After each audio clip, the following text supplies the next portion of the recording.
How are you? This conference will now be recorded. Back from Texas. Hello, everyone. I'd like to call the village board meeting for Tuesday, May 24th to order. Roll call, please. President Kardowski, Here. Trustee Paul, Here. Trustee Kubaki is excused, Trustee Zerbal, Here. Trustee Krieger is excused, Trustee Flukie, Here. and Trustee Service. Here. Please stand for the Pledge of Allegiance.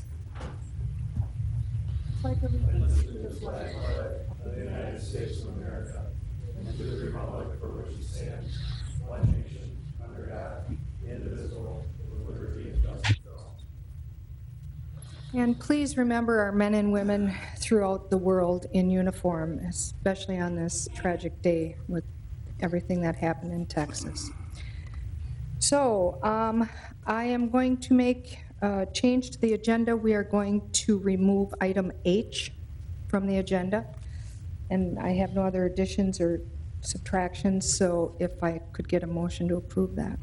So moved. Second. Motion and a second to approve the agenda as amended. All those in favor say aye. Aye. Opposed? Motion carried. Thank you.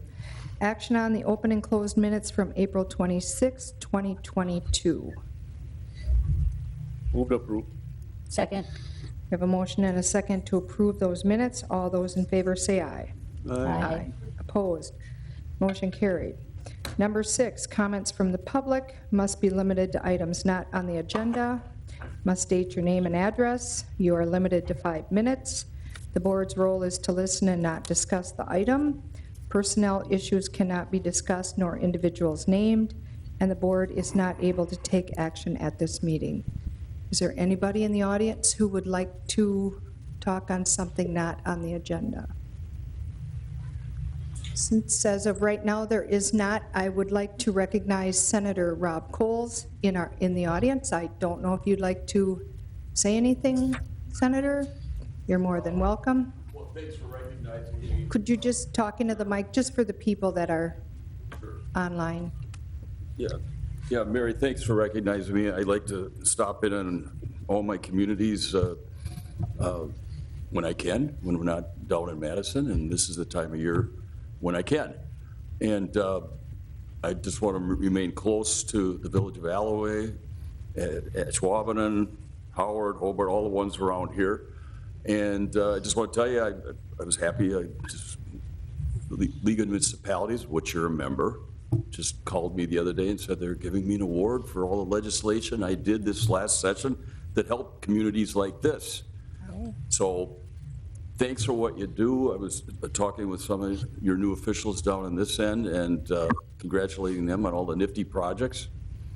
Congratulate you too, Mary. You're doing great things in this community. You're building, infill, you're filling stuff rather than going after green fields, and I think that's better. Thank you. The river, the projects in the river, all these great apartment houses nearby. So thanks for what you do. Keep in touch with me as appropriate. Thank you. Thank you for what you do in Madison for us, Rob. Thank you very much. Yep.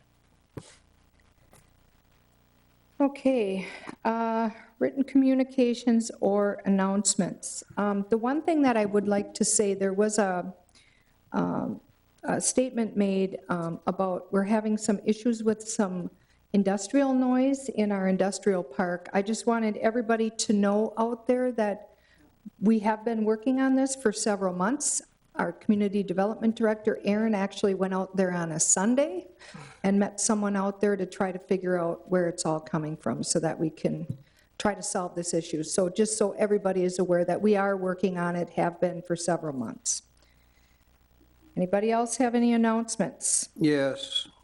I just want to let the people know that we are not very happy to have these marathons continually running in wards 3 and 4 where people have a difficult time getting out of, even though they know they are being present on that day. I've gotten complaints from several people, and we would sure like, if they're going to advertise a Green Bay Marathon, put the damn thing in Green Bay. Okay. Anybody else have any written communications or announcements? I just wanted to mention that the forestry department was across the street from our house today putting in a new tree. They had to remove a couple, and they were so efficient. I just watched them do it. I bet you in 20 minutes they had that brand-new tree in. And it was great to see replacement because we're going to have so many trees that are going to be taken down. So I'm really excited the village is coming back in infill. It's a London plane tree, for those of you that wanted to know, which is a really nice tree. So I just wanted to thank the forestry department for putting in a new tree. Thank you. Anybody else have any announcements or written communications? Okay, hearing none, we will move on to number 8, the consent agenda. Action on operator's license, the operator license renewals, the department reports, the investment report, and the budgeted expenditures. If nobody would like to have any of these items taken aside, I would need a motion to approve. Motion to approve the consent agenda. Second. Go on. We have a motion and a second to approve the consent agenda. All those in favor say aye. Aye. Opposed? Motion carried. Thank you. Number 9, public hearing. Public hearing regarding a conditional use permit request to exceed 60 feet maximum height, parcel VA-54-1, 710 Mike McCarthy Way, Coachway Condominiums. Is there anybody here that would like to speak for or against this item? Aaron, did you want to give us a little preview of this? Sure.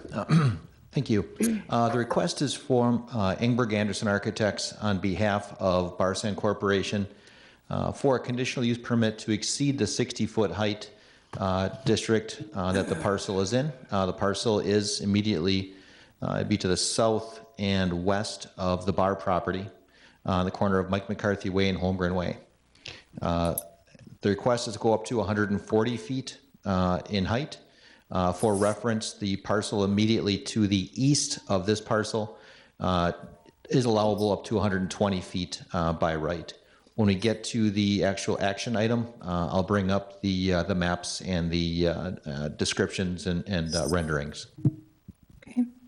Is there anybody here who would like to speak for or against this item? Anybody here who would like to speak for or against this item? Here is Mariana Arena. If you have any, I'm with Amber Anderson, so if you have any questions regarding the project, I can answer. Thank you, Mariana. Okay. Hearing no for or against this item, I need a motion to close the hearing. So moved. Second. Motion and a second to close this public hearing. All those in favor say aye. Aye. Opposed? Motion carried. 9B, public hearing on ordinance number 05-1-22 regarding pedestrian accommodations, text amendment to section 17-2-200, site plan approval requirements. Aaron. All right, thank you. At the request of Trustee Flukie, I prepared the document or the ordinance amendment to have the ability to require pedestrian and bicycle accommodations within the site plans that are submitted to the village for review by the Site Plan Review Committee and/or Village Board. Okay, is there anybody who would like to speak for or against this item? This is a public hearing. Is there anybody who would like to speak for or against this item? Anybody for or against this item? Hearing none, I need a motion to close the hearing, please. Motion to close the hearing. Second? Motion and a second to close the public hearing. All those in favor say aye. Aye. Opposed? Motion carried. Thank you. 10, action items. 10A, action regarding a conditional use permit request to exceed 60 feet maximum height parcel VA-54-1, 710 Mike McCarthy Way, Coachway Condominiums. Aaron. All right, thank you. I'll just bring up some informational materials here. As you can see on the screen, the highlighted yellow area is the parcel for the conditional use permit on the corner of Mike McCarthy Way and Holmgren Way. The bar actually is located right here. The request from Engberg Anderson Architects is to allow for a height conditional use permit up to 140 feet. This parcel is currently within the 60-foot maximum height district. The applicant has received approval from the FAA for the height as proposed up to 140 feet. What I would do is also demonstrate the map that shows the height restrictions as they currently stand. As you can see here, the subject property again on the corner, this is the 60-foot height requirement in orange, and in the blue is the 120-foot maximum, and those are by right processes. Under the village's code, you can go up to above those maximums with the approval of a conditional use permit. The conditional use permit was reviewed and approved by both the Plan Commission and the Site Plan Review Committee. In terms of recommended conditions that came from Site Plan Review Committee and Planning Commission, they recommended approval with the maximum height to 140 feet with the following conditions. The CUP approval is conditioned on an approved site plan for the Coachway Condominium building by the Ashwaubenon Village Board. And second, expiration of the conditional use permit within 48 months of approval unless an occupancy permit is issued by the Village of Ashwaubenon for the Coachway Condominium building. Mariana Arena, representing Engberg Anderson, is available online, as well as Philip Barson with Barson Corporation, and Mihai Schnell Harrison, also with the corporation. Okay. Any questions?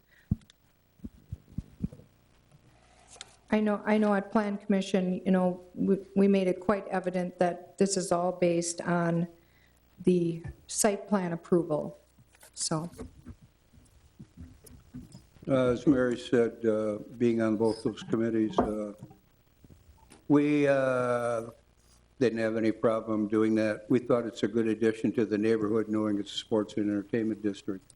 I think it would bring a lot of traffic into the area if something like this could happen. The building itself, the renderings we've seen, I thought were really cool. It would have been a third wall for Mary.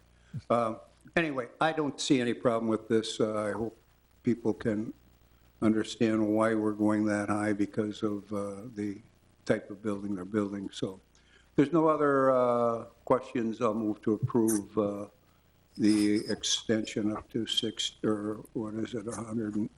feet maximum height with the conditions that we gave to them. Okay, do we have a second? I'll second, but I do have a question. Were the neighbors taken into consideration, particularly the bar? Actually, I believe that they are purchasing the property from the bar. So I would assume that, yes, Aaron? Yep, that is correct. They are purchasing the property from the bar, and as part of the conditional use permit process, all neighbors within 200 feet of the proposed conditional use permit were notified of the public hearing and the project. Okay. Because I mean, I'm sure businesses like that will be happy to have more potential customers around, but it's a pretty imposing building to overshadow your establishment. Yeah. It looks beautiful, though. Okay, any other questions? Okay, we have a motion and a second to approve the conditional use permit with the conditions for parcel VA-54-1, 710 Mike McCarthy Way.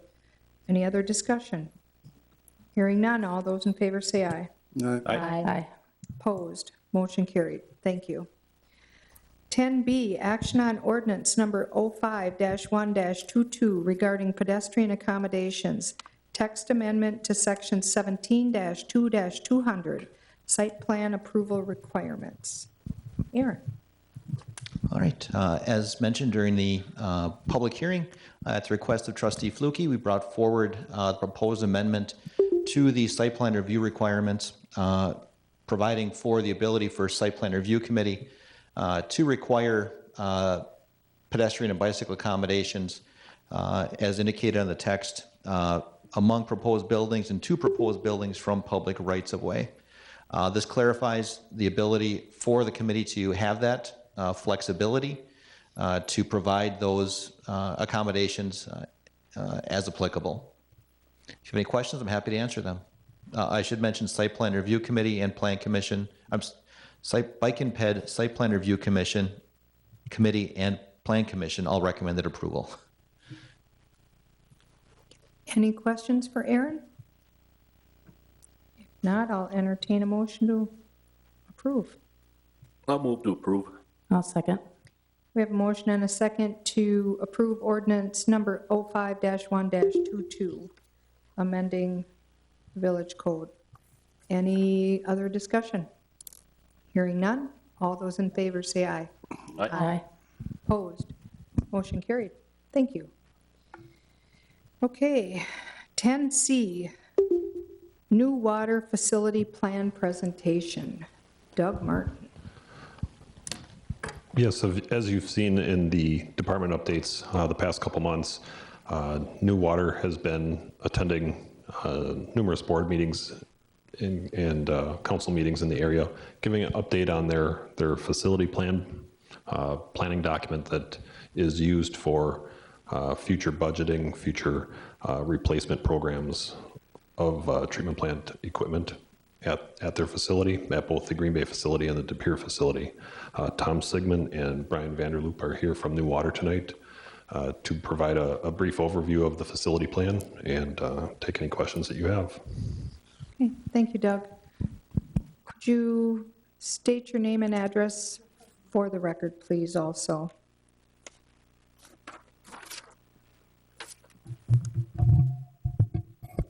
Tom Sigmund, 3335 Star Creek Court, Green Bay. Brian Vanderloop, 3238 Warm Springs Drive, Green Bay. Thank you. Well, thank you for having us. As Doug had mentioned, we've got a fairly significant facilities plan we've been working on for the last 2 years. We've been out working with public works directors as well as the communities. We've held 2 public meetings and have had some good input on this, and wanted just to run through this as quickly as we can, and happy to answer any questions that you might have. Oops. So facilities plan, what it is, it's a comprehensive look at the liquids processes needs at our Green Bay facility and De Pere facility. We did a solids project, finished that about 5 years ago. It was a very significant project. Now we're on to the liquid side at both facilities. The facilities plan is something that is required by the Department of Natural Resources. It's required in order for us to get construction projects moving forward, and it's required to be able to access the Clean Water Fund loan program, which is a subsidized loan program that the state does put on. It does not authorize any specific projects, budgets, revenues, or rates. We do have an annual budgeting process that we use for that, so if we have a project that'll come forward, it'll come forward through that.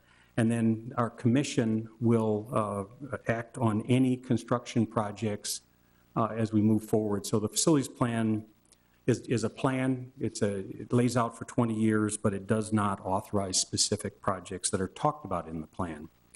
But it does project the revenue needs that we have in order to fund these projects, and there are numerous variables involved that may impact the final cost.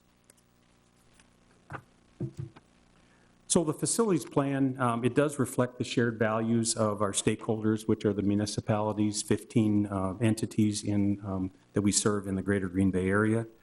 Support the growth and economic vitality of our community. The existing facilities have some limitations and cannot meet capacity needs in the long term. If we do have permit non-compliance, it could limit growth in this community, and we work to strive to get equitable rates across the community. The other shared value is protecting public health and the environment through 100% permit compliance at our 2 facilities. We do need to make investments periodically, and this is a pretty significant investment in order to stay in compliance. And it reliably provides conveyance and treatment of wastewater, which all of us expect. It kind of happens without us knowing about it, but do nothing or long-term deferral of these projects is not an option, it will not be able to reflect these values. The facilities plan is a comprehensive look at our liquids process needs at our 2 facilities. We have 4 main conclusions that came from this work.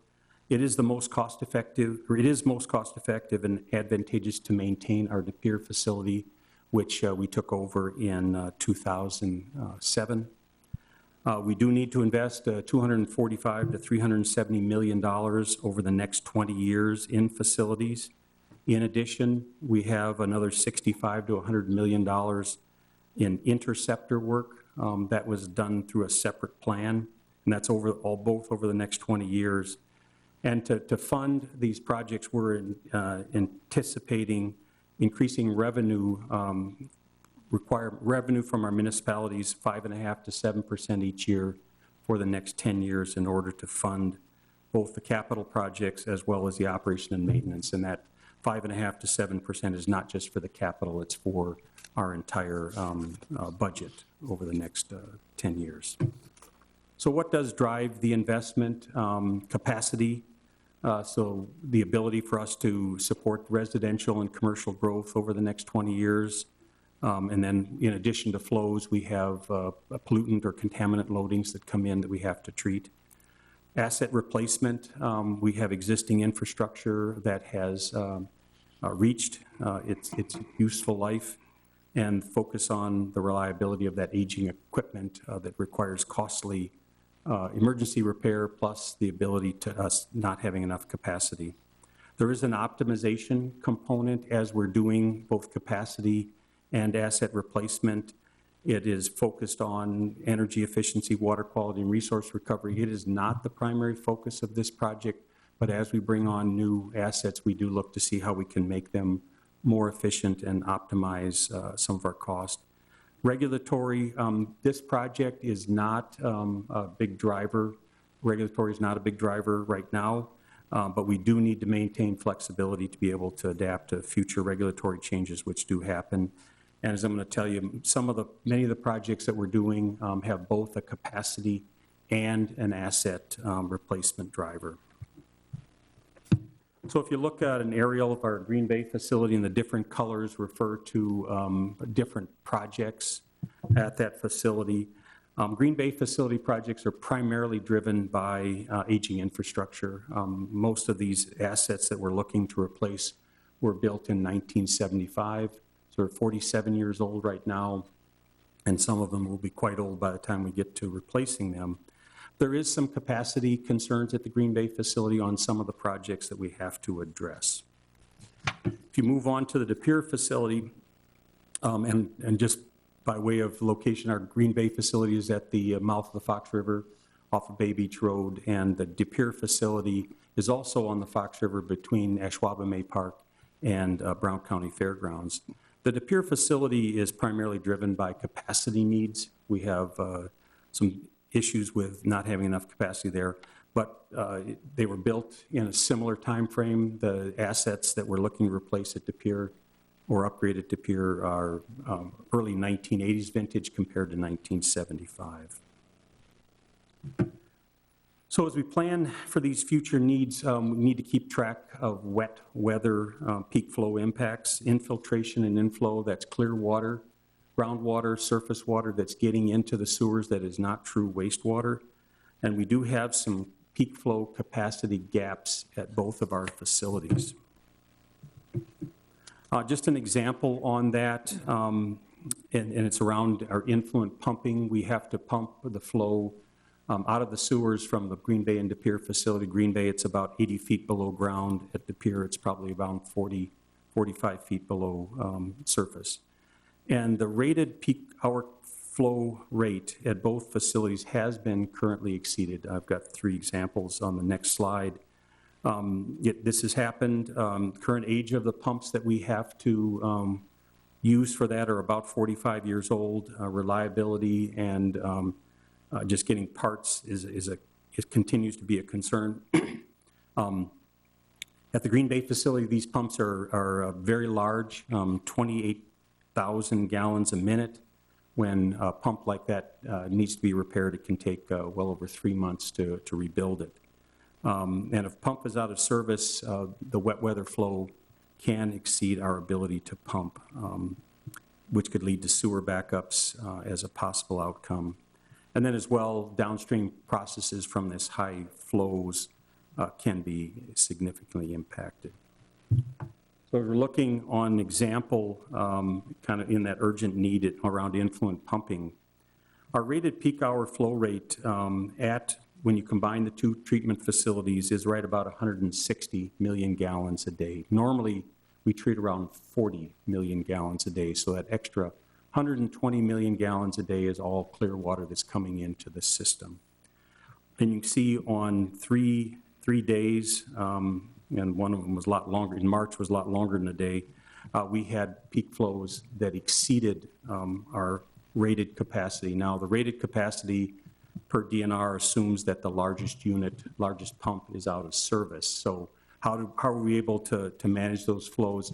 We had all of our equipment in service during those times, and it's not always in service for maintenance. As we look at a condition on an example for needs, this is a picture kind of showing from one of the corner of one of our primary clarifiers at the Green Bay facility. We've got 4 of these. They're quite large. They've been in service continuously since 1975, every day, every hour, every minute since 1975 in some very difficult conditions, highly corrosive, abrasive material, and also out into the elements. This normally you don't see the mechanism because the tank is normally full. It's like the duck underwater, but this is what one looks like. And we've had failures of these clarifiers, 2 of them in the last 2 years. So as you look, this is a way of looking at the projects. It breaks it down by dollars at the Green Bay facility, the Pier facility, and shows the interceptor for that total across the utility over the next 20 years of $310 to $470 million. One of the things I wanted to point out on the bottom of this slide is that there are some things that we're keeping an eye on. DNR is not currently regulating us on nitrogen. Our disinfection is currently good, but there are movements, have been for a number of years, to regulate total nitrogen. It is coming. We just don't anticipate it to be in the time frame of these projects. The one example I wanted to talk about was the Green Bay facility tertiary filtration and high rate treatment. It's shown there as $41 to $60 million. Actually, the cost of that project, if we did it today, would be around $100 million. We are able to defer that project for 20 years because of the adaptive management work we're doing on agricultural land in the Dutchman Creek and Ashwaubenon Creek watersheds on the west side of the river. By working with farmers, we are able, through DNR, to get a deferral of having to do that project. And we're doing that project at a significantly lower cost than it would be to construct it. One of the things, this is a lot of money. I'll state that it is, no doubt about it. But the future treatment plant and interceptor investments that we're looking at, if you take everything to 2021 dollars and you look at the average over from 1974 to 2021, it was about $25 million a year. And what we're looking at for the next 20 years is about $21 million a year. So it's a similar investment to what has been made over the last 45 years in our both treatment facilities and interceptor facilities. When you look in 2021 dollars at what has been invested in at New Water and at the Green Bay facility, the Pier facility, as well as the interceptors, it's about $1.2 billion have been invested in capital facilities. So a pretty significant amount of assets that need to be taken care of. Just a point for comparison. So this is something, a nationwide index of service charges for wastewater utilities put out by the National Association of Clean Water Agencies. What you see with the dark bars, the bars at the top is that increase in service charges for wastewater utilities. And what you see with the blue dots that are below that is CPI increases for the same period of time. And what you're seeing nationwide, and it's no different here, the cost of wastewater service charges has gone up at sometimes double the rate of CPI. So as we look to figure out how to do all these projects, and these projects are needed to maintain that service for the customers, we've worked to try to figure out how can we do it, and what projects can we push off, what projects need to be done first, so that we, and we've worked to organize it, and there's still work to be done. What you're seeing on this chart, the blue bar, the light blue bars, are our existing debt service. We do have a significant drop-off in debt service in 2034, and I wish we could wait that long, but we can't. So what you're seeing with the dark blue bars on top of that, that's the new debt service that'll come on as a result of these projects. The little yellow line that's kind of right skirting the top of the bar is what we're looking at in that 5.5% to 7% increase year over year to be able to afford that for the next 10 years. It does flatten out in that next 10 years, and one of the things that we'll likely be doing, we'll be doing over the first 10 years is to use reserves. New Water has built up about $30 million of reserves to be able to use for the plant capital projects.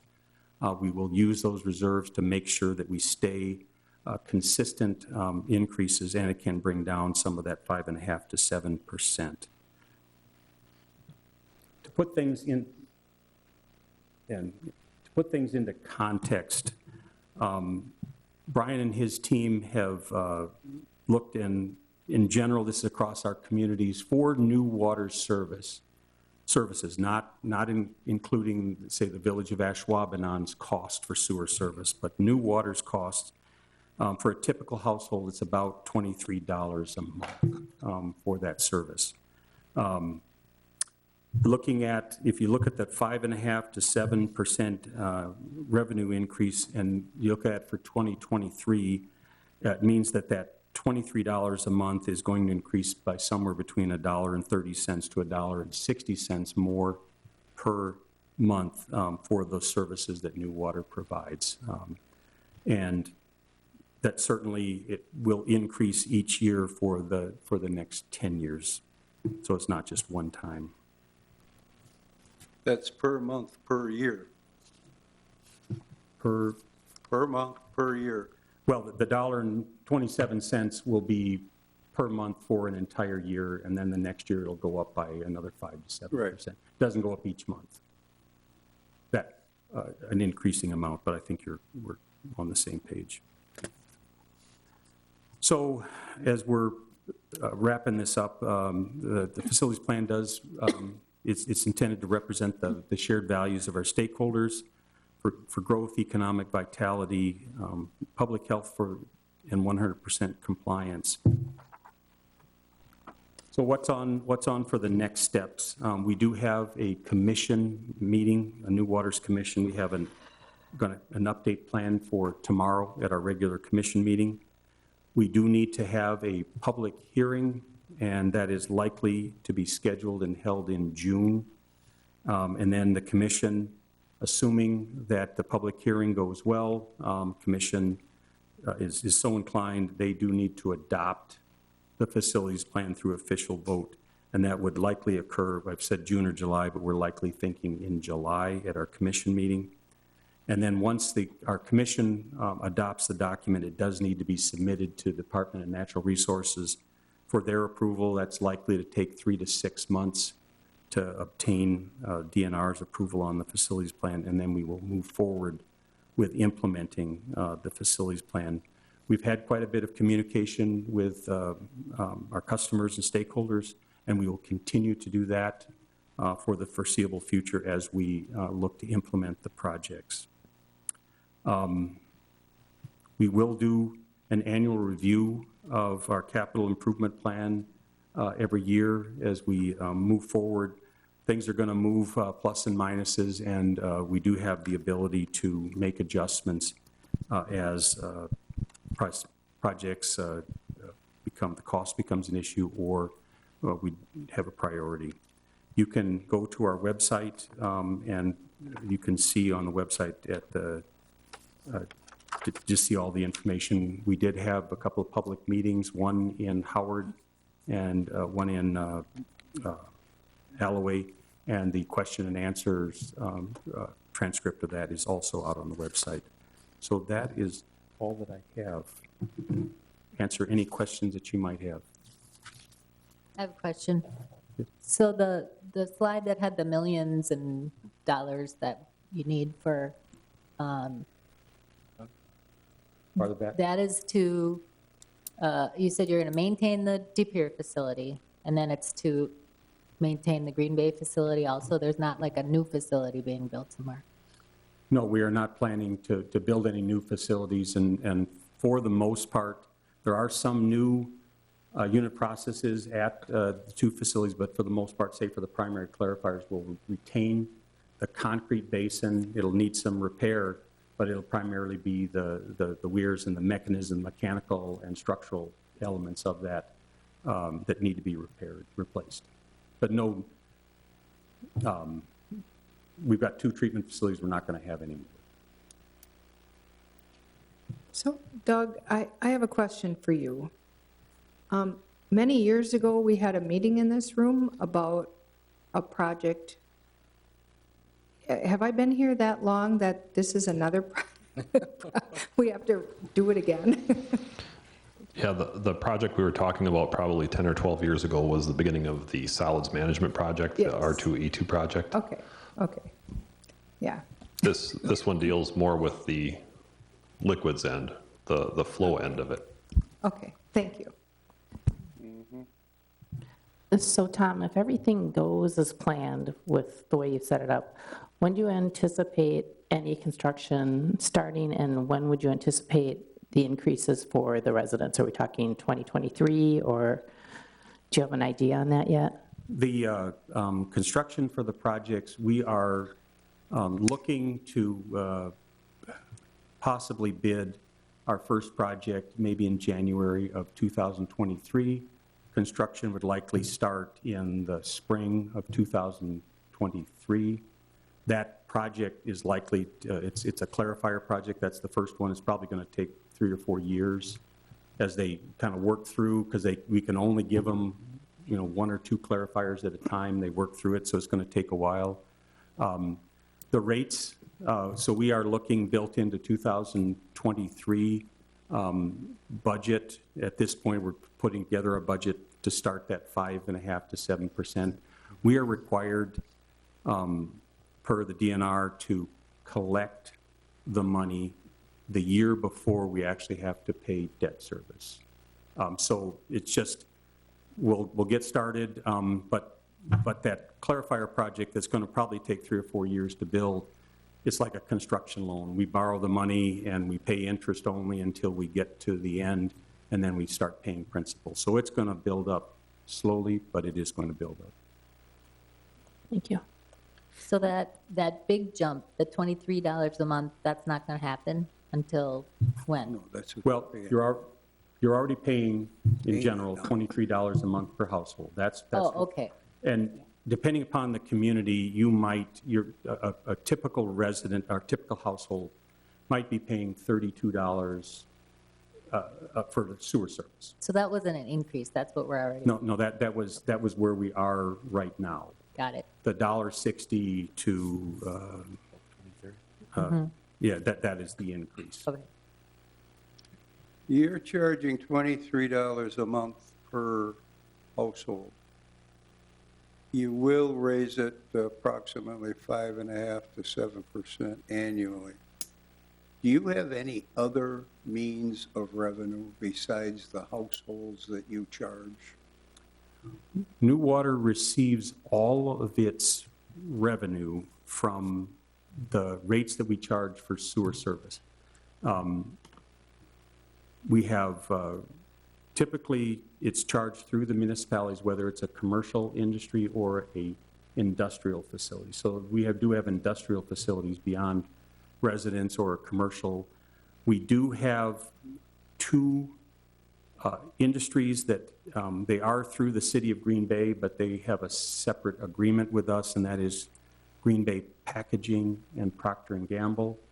Essentially, they pay the same, they do pay the same rates, it's just done a little differently because they actually have purchased capacity in our facilities. They pay their capital separately from the operation and maintenance. But probably to answer your question, all of our money is coming from either the residents, the commercial, or the industrial facilities in this community. Do you bank any of this money when you're not spending it? We built up a reserve Yeah, reserve would be a of better $30 word. million for capital projects. The philosophy for our organization, and it's not different from many, is that we do not save the money and to pay cash for projects. It is, we do the projects, we take a loan out, and then the people that use the facilities over the next 20 years when we have to pay the loan, they're actually paying back the capital charge for that. So we do save some money, but not enough to pay for this. Not enough to do a capital project, period. We do small capital projects with cash cash financing because it's quite more difficult to take a loan out for a small project, but most of our projects are debt financed. Because I remember that meeting that Mary talked about 20 years ago, whatever it was. It's been around too long. You know, I brought up the question, you know, you're always socking the owner of a property, I'll just keep it that way, with another expense.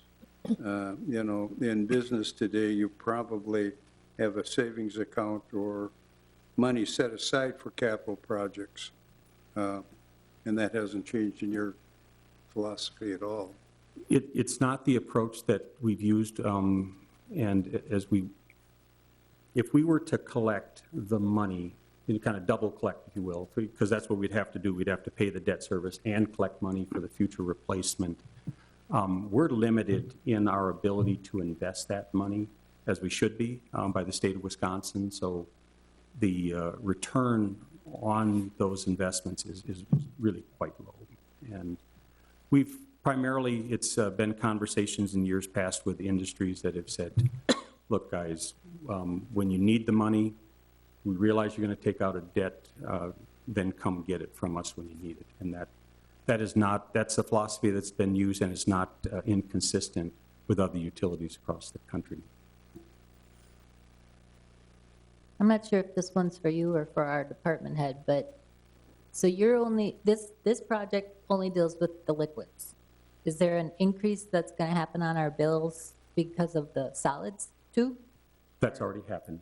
Oh, That project took place, we, for the most part, got substantial completion about 5 years ago on that project, and it ramped up about beginning somewhere around 2010. So the rates that we are charging today cover the debt service that we took out for that project a number of years ago.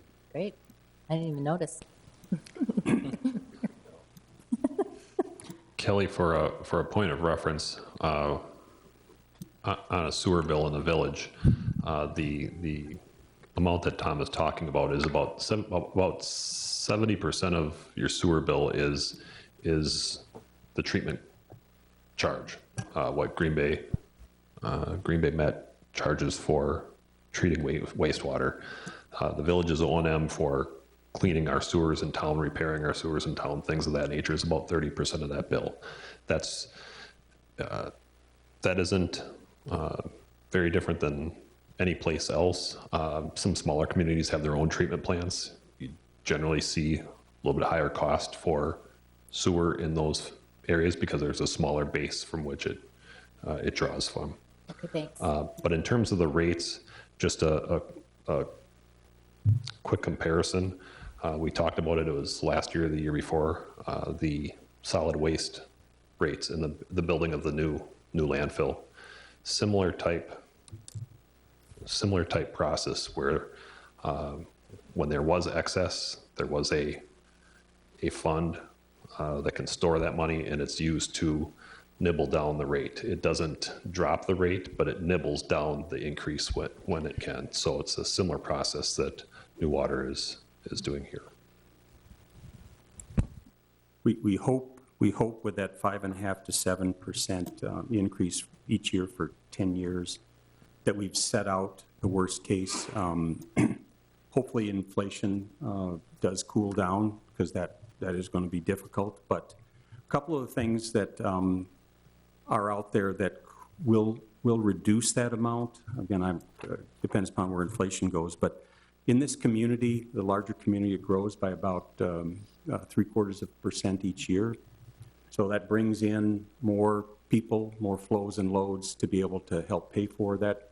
So that has a decreasing, it is revenue, but in terms of the rates, you've got more units, more people paying for it. It can reduce the rate by about 0.75%.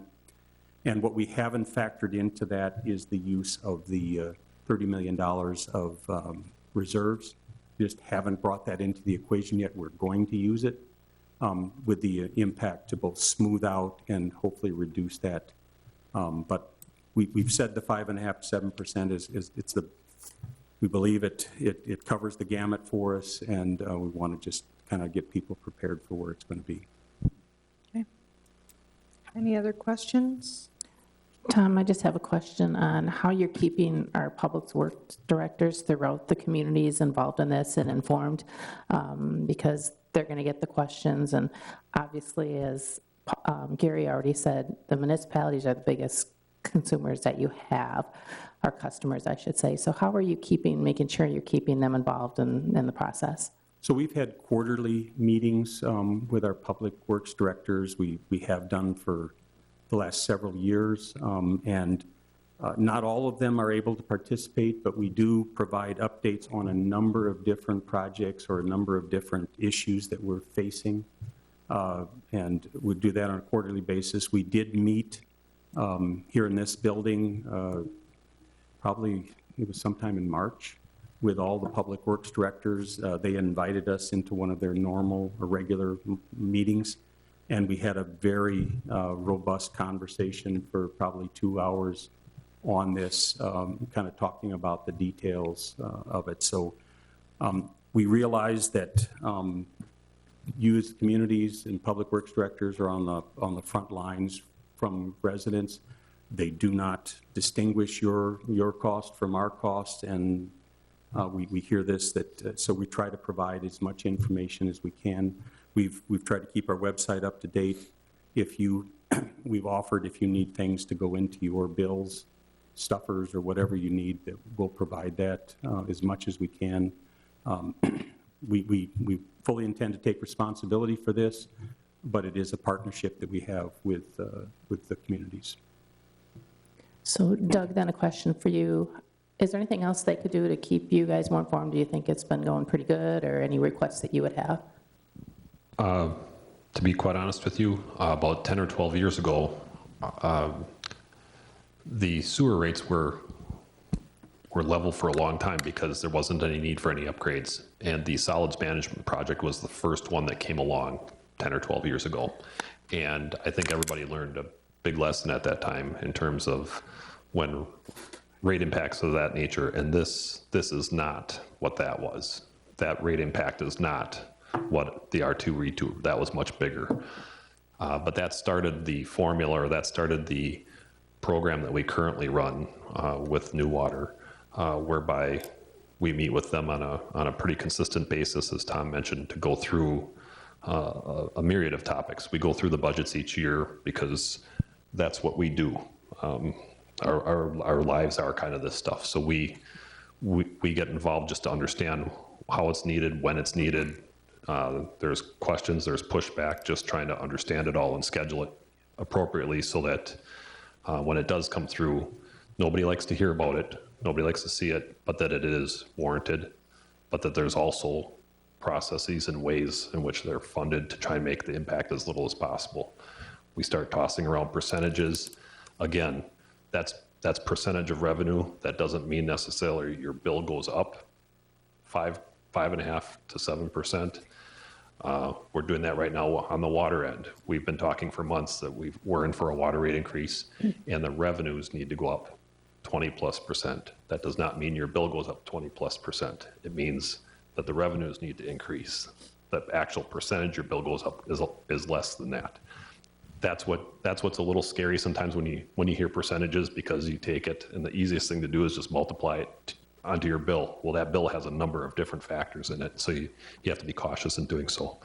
But to get back to your question, yes, we've been involved throughout, kind of questioning the revenue drivers. That's the 2-hour meeting that Tom talked about. When we first saw that, we wanted to get the intricacies of it and understand exactly what that was, and we'll be involved moving forward. They've been great about sharing what they're looking to do, and we provide feedback whenever we can. Good, thank you. Yeah, I'll just echo Doug's sentiments as well. New Water has been very communicative to all of us, municipal partners, as well as commercial clients. Throughout the last year, we've had a number of virtual meetings providing updates and information as to their facility plan, both in draft form and then as they've gone through the year and refined their plan based on comments, feedback, and questions that the municipal partners have had. They've gone ahead and done that. So a lot of the information that Tom's presented tonight is information that's been digested, if you will, locally for at least 12, 18 months now, where we've been meeting probably at least quarterly. And we have municipal partners on the line, but they also have their commercial customers as well. So that's an important component. Our costs are direct to us, but then they get diluted to each of the individual users. Your commercial customers are taking one large lump sum hit individually based on those rate changes. So I think it's been a good partnership. It's been very communicative, and it's just a process to make sure everybody is adequately informed so they understand the impacts of the program that they're looking to unveil. Tom, I have one question. So you said that these capital projects need to be approved. Who approves those? Well, it starts with our commission. So before we go to the DNR and seek a loan and submit a project for approval from the DNR, our commission has to approve that. Our commission approves it actually several times. Okay. When we take out a loan, they approve that. When we award the contract, when we select a consultant to do the design, they approve that. When a contractor submits a bid to go forward, they approve that. So there's several layers of approval. Okay, thank you. Any more questions, comments? Thank you very much, gentlemen, for your presentation. Thank you for your time. Thank you. Okay, 10D, action on the renewal of Class B beer, Class B liquor license for Kohler Company, DBA Lodge Kohler. Mr. Legal. Thank you. This is just a renewal that was recommended by Public Works and Protection Committee. This was brought forward based on an issue with a director on the Lodge Kohler, I guess, their board of directors, and one of them had an issue with an alcohol related conviction. It was brought forward in Public Works and ultimately approved after some discussion on it. So I don't see any issue with it. It was more of just bringing forward to the committee to show that there are some mitigating circumstances that will allow, despite that alcohol-related conviction, for approval. I do believe there are two individuals here from Lodge Kohler. If anybody has any questions from them, other than that, it was approved at committee. Okay. Any comments? Chairing the Public Works and Protection meeting, the personnel in the audience here from Lodge Kohler gave a good explanation on what this was all about. We had no problem in approving the license because of the person they were talking about probably had no communication or directly involved in the hotel itself. So through their definition and description of what they told us, we felt comfortable in approving this, and it is not going to be a problem in the operation of Lodge Kohler. So I move to approve this if there are no other questions. Second. Okay, we have a motion and a second to approve the Class B beer, Class B liquor license for Lodge Kohler. Any comments? Hearing none, all those in favor say aye. Aye. Opposed? Motion carried. Thank you. Okay, 10E, action on the renewal of Class B beer, Class B liquor license for Grand Central LLC, DBA Famous Dave's. Mr. Legal. This was also brought forward to Public Works and Protection Committee. There was a somewhat of just an FYI from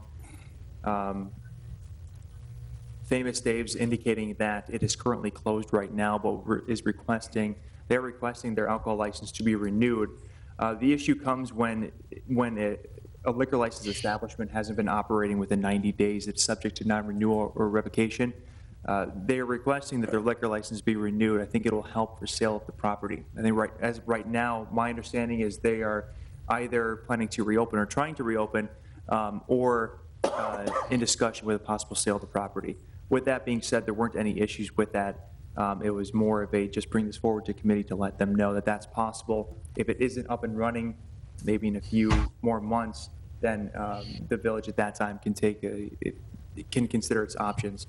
But it was approved at committee, and I don't see any issues with it. So the committee gave them a year then, they'll have a full year on this license to sell and get a new business in there, is that correct? Yes. And if, well, where it becomes, where we wanted to bring this forward before committee, if it continues to be non-operational, Famous Dave's, the village can take action to revoke the license if it goes non-operational within 90 days. But yes, it would technically be for the year. okay, so if they don't open or it's not operating in 90 days, then the license would be removed again, is that correct, or am I not interpreting that right? You could weigh the options. That is an option to do that. Okay. But yes, it could be. So it would come back to the committee and they would make the decision. In 90 days, it comes back to the committee regardless, and then they can either keep it, extend it and keep it going, or they could say at that time, no, we're going to not allow it anymore, is that correct? It's not automatic or not regardless. It's this kind of discretionary if we want to go forward with revocation. There's other options, and then the Famous Dave's could take two besides just revoking the license, but it's not an automatic come back within 90 days. So, yeah, just to clarify, so there would still be a statutory process to revoke the license. We would just have a grounds or a basis to revoke the license should they not be operational after 90 days. But still, the village would need to go through the revocation process, correct? Yes. Yes. Yeah. Okay. All right, so it could be if it's not open or not operating, then there is a process that we could go through to revoke that license. Correct. Yeah, we would have to follow the statutory standard of basically holding a hearing and going through that process. There would clearly be grounds to revoke it based on that non-operating status, based on our code, but it would still require, it doesn't just automatically go away and get redistributed to a new applicant. We would have to physically go through that hearing process. So if this license, let's say, is removed or they don't have it anymore, do we have any other licenses, or do they have to get a reserve license if someone new would come in there and this license, let's say, was removed or not approved? Well, the Famous Dave's would actually have to reapply, I think, after a year if it's revoked. I think that's when they can actually apply for a new license. So they won't be able to get it right away. They would have to come forward, and then that would certainly be as part of their record or application as having a previous license being revoked for not being operational. So technically could go to another applicant to license. So do we have any of these licenses left, or would they have to get a reserve one that's much more expensive? I think there's two left. Two left? Yeah, if I understand correctly, the question, this is a regular license. Right. We do not have any available regular licenses to provide. This could provide an opportunity for a regular license to be open. But my understanding is and Chris, correct us if we're wrong, but I believe we have 2 reserve licenses available to us. However, they are through that exchange that we had with the Village of Hobart. But I could be mistaken on that. Does that That's sound about correct. right, Chris? That's correct. And so those reserve licenses then come at that statutory cost of $10,000. Piece. Okay. You know, I'm usually quite a stickler on liquor licenses. I know that there's a lot of rules and regulations. But I do have to say that in this day and age, after our whole COVID experience, with restaurants struggling with employees, I think we have to be a little sensitive to some of these issues also. There's a lot of businesses that have struggled to stay open. Well, it was explained that way when the proprietor of the business was here during the Public Works, you know, sitting there. Basically, they ran out of employees, is how we understood it. It sat there empty. The building isn't doing nothing. We're up in the air. Do you have a liquor license? Don't you have a liquor license? So by extending this, it gave him an opportunity to either have something that is sellable because there is a liquor license, or the potential of reopening it again is where we were kind of put with this. So Right. we didn't have a problem with what his idea was. You know, you got to look at the poor guy sitting there with a multi-million-dollar piece of property, and what are you going to put in there? A toy shop? We're going to have a liquor license, you know. Well, it was built to be a place of eatery and a bar, so hopefully we can help them out that way. Yeah, and I don't really have a problem with that. I get that, and I totally with COVID and stuff. I just wanted to understand exactly what we were doing, so that's why I was asking the question. I think it's fine, and hopefully they'll get a new business in there, and it'll help get a business with a alcohol license with them having it. So I just wanted to understand it. I wasn't sure how it worked, so thank you for answering He that. will make a very good decision on it and get it back open again, too. We had some ideas for him, too, but Okay. don't know if it's going to work. And it's not I'll our money. entertain a motion. All right, I'll move to approve it as presented to grant them the license renewal. Second. Motion and a second to approve the renewal of Class B beer, Class B liquor license for Grand Central LLC DBA Famous Dave's. All those in favor say aye. Aye. Opposed? Motion carried. Thank you. 10F, action on liquor license premise extension for Beyond Hospitality LLC DBA Parker John's Barbecue and Pizza. Chris? Parker John's Barbecue and Pizza is requesting a permanent premise extension. They're adding an outside patio. They are on the go-to meeting, so if you have any questions for them. Okay, this was at Public Works also. Yeah, this came up there, too. It's a standard patio. Everybody's having patios today. They're hoping for better weather. I don't know if summer's coming this year, but we might be able to enjoy it in August and September if the weather turns. But anyway, it's just a standard procedure. We did not see anything with it. Did not hurt their parking. So no other questions. I'll move to approve again. I'll second. Motion and a second to approve the liquor license. Excuse me. I'm sorry, I want to just add one more thing. This was on the renewal application, so they plan on opening that patio July 1st. Oh, okay, all right. Wasn't Okay. aware of the date. Okay. We have a motion So and a, summer's coming July 1st then, huh? Can I interrupt? Is it possible that we open that patio prior to July 1st or no? Only if you have beer and food. no, Gary. I don't, if it's on the premise description that it states it's July 1, I don't know legally. Mr. Legal. It's on renewal for the premise extension, so July 1st. Yeah, it has to be July 1. Okay. Okay. Okay, we have a motion and a second to approve the premise extension for Beyond Hospitality LLC DBA Parker John's Barbecue and Pizza. All those in favor say aye. Aye. Opposed? Motion carried. Thank you. 10G, action on appeal of denied operator's license, Jaden Frayne. Chris? again, well, she emailed me after the last committee meeting and apologized. I told her when this meeting was, and again, she's not here. So I don't know if the chief wants to talk on it. Sure. This was, came before me. She was denied based on a very recent OWI in March, which triggered the guidelines for an automatic denial. She had an opportunity to come to Public Works and Protection Committee. She didn't do that. And again, as Chris said, she had an opportunity to come tonight. She didn't do that as well. So it is my recommendation based on the, again, extremely recent OWI that she be denied. And that was the reason we denied it at the committee level. So I will move to deny not showing up. Second. I have a motion and a second to uphold the denied operator's license for Jaden Frayne. Any more discussion? All those in favor say aye. Aye. Opposed? Motion carried. Thank you. 10I, Vehicle Purchase Strategy for 2023. Mr. Martin.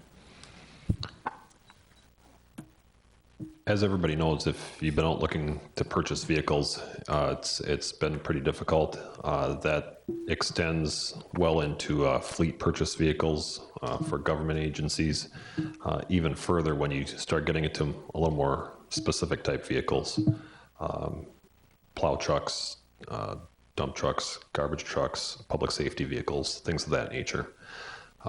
With our fleet truck purchases, we've been able to get a couple of vehicles this year. Other ones we're still waiting to rebid.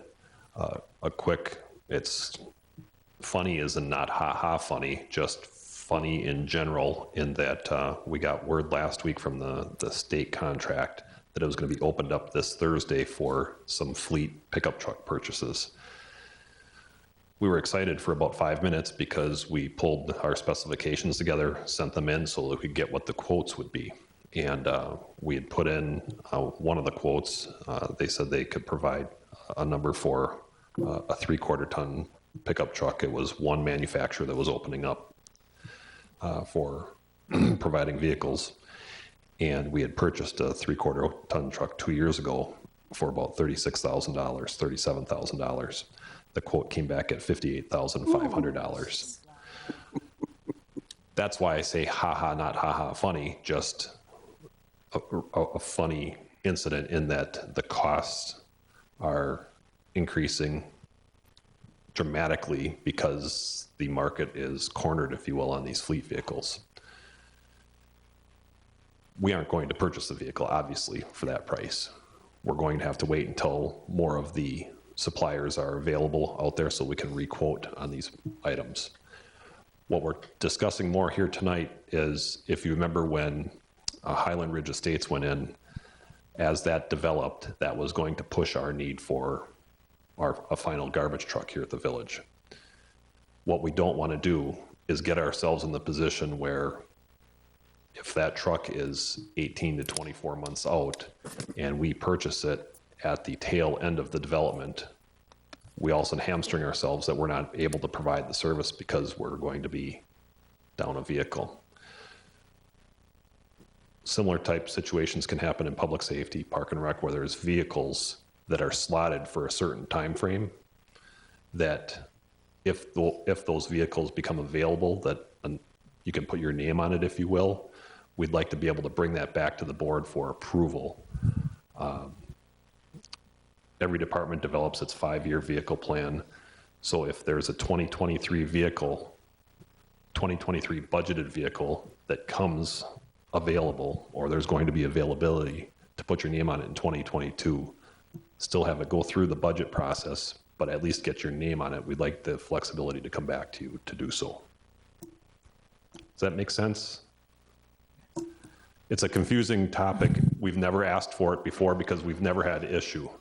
Dump trucks, garbage trucks, they've always been 6 to 9 months to get them here.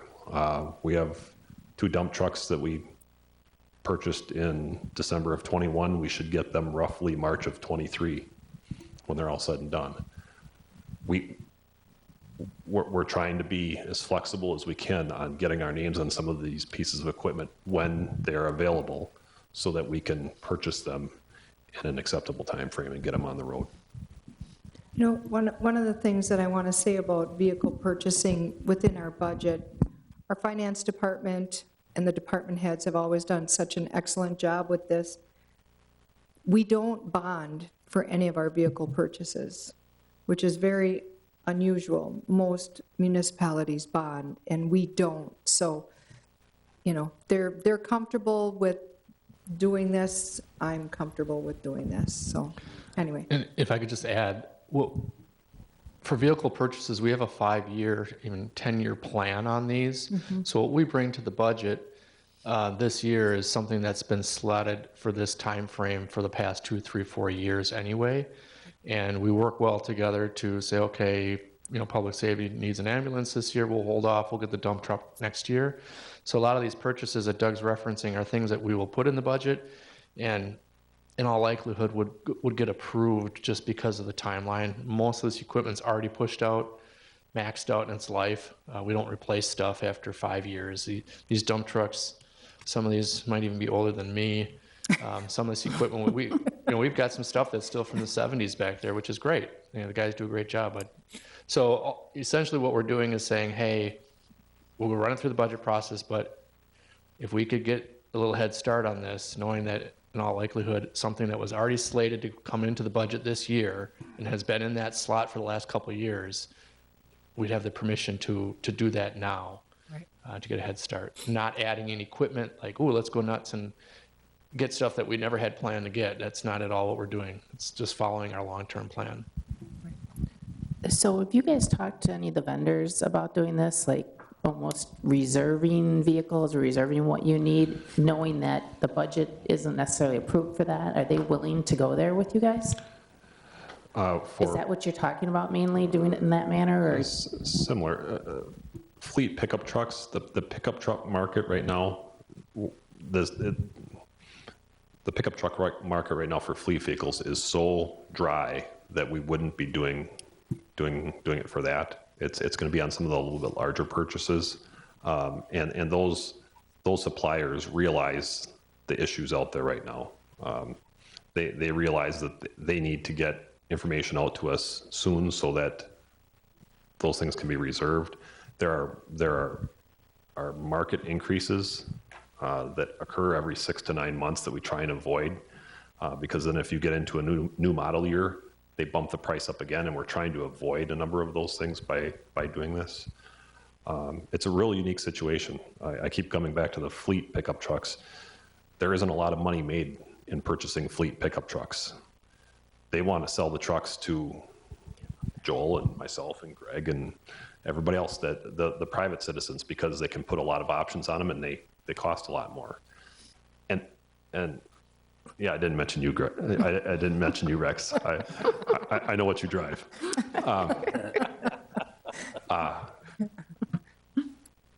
And that's where we are right now. You drive past any of the lots, you don't see a lot of vehicles on them. You see even fewer when it comes to the fleet because it's a bare bones type vehicle.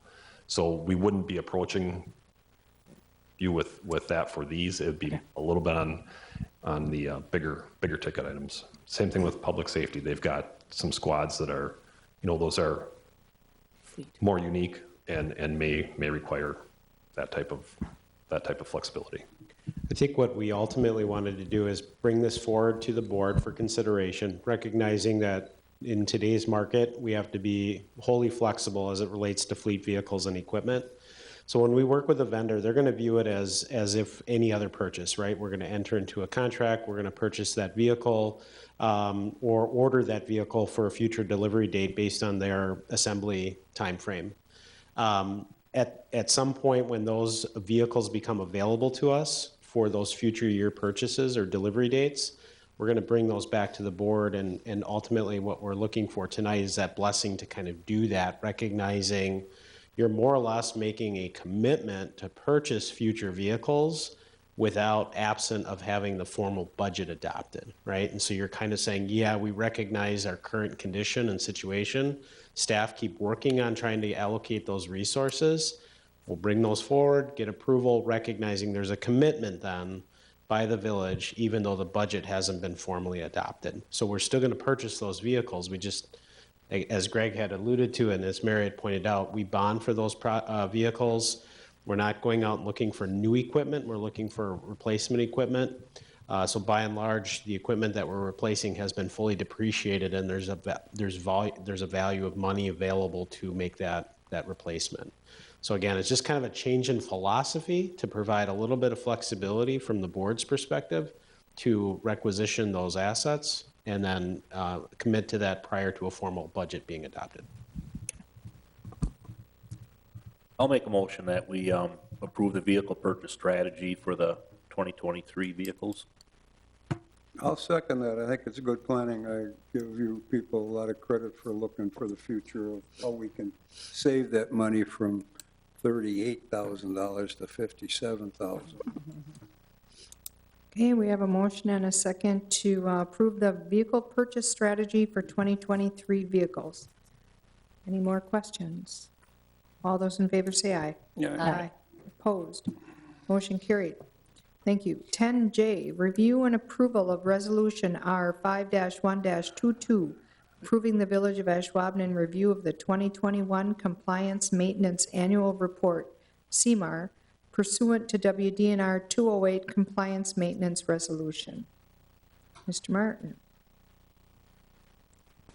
You see this report on a yearly basis, DNR required report, whereby we show that we've reviewed all of the financial guidelines and budgeting procedures for the sewer utility. Again, the sewer utility is part of our annual budget here. You review it each year. In some communities, they have a separate sewer utility committee that reviews the budget. You do everything here, so it's a pretty easy process for staff to fill out these reports. And we also then include in those reports all of our operational statistics for the year for the DNR to review. So it's a pretty straightforward report for the board to approve. Okay. I'll entertain a motion to approve. Move to approve Resolution R5-1-22. Second. We have a motion and a second to approve Resolution R5-1-22. All those in favor say aye. Aye. Opposed? Motion carried. Thank you. 10K, action on Resolution R5-2-22, a resolution redesigning wards and generating polling places for the Village of Ashwaubenon in Brown County, Wisconsin. Mr. Legal. So as the board probably knows that there was a redistricting a line that was approved by the county for the local redistricting, requiring Ashwaubenon to redistrict its wards or realign its wards. So what I did was I drafted a resolution basically just indicating that the local county line was altered, which would affect Ashwaubenon slightly. Some municipalities, mainly in Green Bay, De Pere did not. Some of the other municipalities also had this affected recently as well. Everybody probably remembers that fairly recently you probably voted on new maps, but why the change now? They're challenged in the Supreme Court. The local assembly lines were basically approved or remained silent, but essentially it stated that the assembly line was okay, but the congressional line was unconstitutional. So what that map is right now, it's in the packet, but what it's showing right now is where wards 9 and 10, I believe that's Trustee Kubaki's ward, those are his wards, but wards 9 and 10 is where the conflict is. So the red line indicates that that is the assembly line that needed to be altered in the wards. So if we can scroll down to the new map, and this is just a general village map. Wards 9 and 10 is a little bit more specific and zoomed in, where the assembly line basically goes right through the wards. And per statute, that we can't have obviously two wards going through the assembly line. So staff kind of maneuvered the lines a little bit on only wards 9 and 10. And scrolling down to another map, this is pretty much what the best solution was.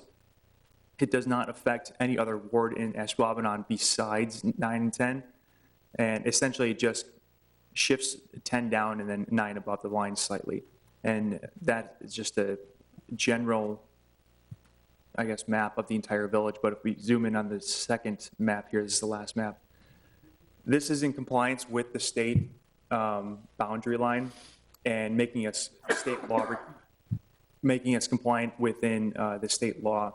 So the only thing that changes, I believe, and Chris, correct me if I'm wrong, was the actual ballot itself that might go to some individuals, but the polling place itself does not change. That's correct. The polling location stays the same. Some people are going to flip-flop. They won't be in 10, they'll be in 9. We will send letters to everyone to let them know, and we will let the chief inspector and the poll workers know to watch for those things. So there'll be 2 separate ballots for certain elections, just like we have it for school board when school board is up in 11 and 12. So it's not, unusual. And basically what this resolution does is state that it is now in state compliance, or in compliance with the state district boundary line pursuant to the redistricting. This was slightly altered from the map that was approved, I think it was back in November of 21, but regardless, the resolution essentially establishes all of the lines in every ward and I guess makes us state or code compliant with the ward changes. So with that, I would just recommend to the board to, I guess, approve the maps as they are, and we can present that to the county. I'm only presenting just one option right now rather than creating new wards. The alternative to moving the wards like this, or the map like this is approved, would be to create other wards such as 9A or 10A, or creating additional wards such as 13 or 14. So this is I think the best and the cleanest option. If there's a request for other options, I certainly do that, but this really is the cleanest way, and I guess to make it most concise for the voters. I have to give a huge shout out to Patrick and our clerk Chris and our GIS professional Francine, because moving these little globules of numbers gets pretty intense as to how many people go in this ward, how many people go in that ward. People think that you can do these just clear-cut square lines, and it just is not possible. So give them a huge shout out to those 3 who worked on this, and Joel. So with that said, I will entertain a motion to approve. I'll move to approve Resolution R5-2-22. Second. We have a motion and a second to approve Resolution R5-2-22. Any more discussion? Yes. The colored map I'm looking at from, well, here, let's just go to the page number. Is that the way on page 125, is that the way we are representing our constituents now? That is if this resolution is approved, and it'll approve this map. So yes, on page 125, you're referring to just the map that's showing just Ward 9 and 10, correct? Because I do see a little change in mine. That's the reason I'm asking the question, which is fine. I don't have a problem with it, but it just, in case I get some calls or whatever. Sure. It might have. I guess this is just the most compliant with the state assembly district line. I'm not too familiar with the ward boundaries, your ward boundaries specifically. No, yours shouldn't have changed at all. It was just 9 and 10. No, yeah. Well, I see, I represent a block around east of, or south of Cormier. I'm not on there anymore. That's the only reason I'm asking. No, we had changed that when we adopted our other map, Gary. That was done then? That was done then. Okay, all right. I'm Yeah. with you now. Yeah, so the maps that you have in your packet are based on the maps that were previously adopted earlier in the year or late part of last year, with the exception of wards 9 and 10 now being adjusted to reflect the changes at the state level. Okay, all right. So with the changes on 9 and 10, I'm assuming that Jay is still living in the wrong ward again. That didn't change his, correct? Next time. Right, maybe. yeah. Next time, okay. Yeah. There was just a little confusion with the last maps that were approved because of the court case that was pending. Okay, we have a motion and a second to approve Resolution R5-2-22. Any more discussion? Hearing none, all those in favor say aye. Aye. Opposed, motion carried. Thank you. 10L, action on Village of Ashwabnan Ordinance Number 05-2-22 on ordinance amending Section 2-7-739, Chapter 2, Administration, Article 7, Elections of the Village of Ashwabnan Municipal Code. Mr. Legal. Actually, this ordinance was approved, I believe, last November when the original maps were adopted by the board. Per state statute, we didn't even necessarily need to have an ordinance amendment one adopting the maps. You can do it by ordinance or resolution. And the thought process was just drafting the resolution, and that's what happened back when the original maps were changed. However, when you can see where it, on the section of 27739, it actually references the resolution that was adopted. So because of that resolution having the old maps, I had to, or my recommendation is to adopt this one, referring to the new resolution, creating or adopting the new map, if that makes any sense. Yes. Thank you. All right. It can be a little confusing. So the only change to this ordinance is just where it references the new and updated resolution and the new map. Okay. Move to approve ordinance number 052-22. Second. Motion and a second to approve ordinance number 05-2-22. All those in favor say aye. Aye. Opposed? Motion carried. Thank you. 10M, action on 2022-2023 retail alcohol license renewals. Chris. Attached is the listing of all liquor license renewal applications received by the clerk's office. This is about 3/4 of the list. You do have to stipulate that approval of each entity is contingent upon all paperwork and corresponding fees have been received and filed accordingly, and all outstanding indebtedness to the Village of Ashwaubenon has been paid in full. And then the next round will come in June. Okay.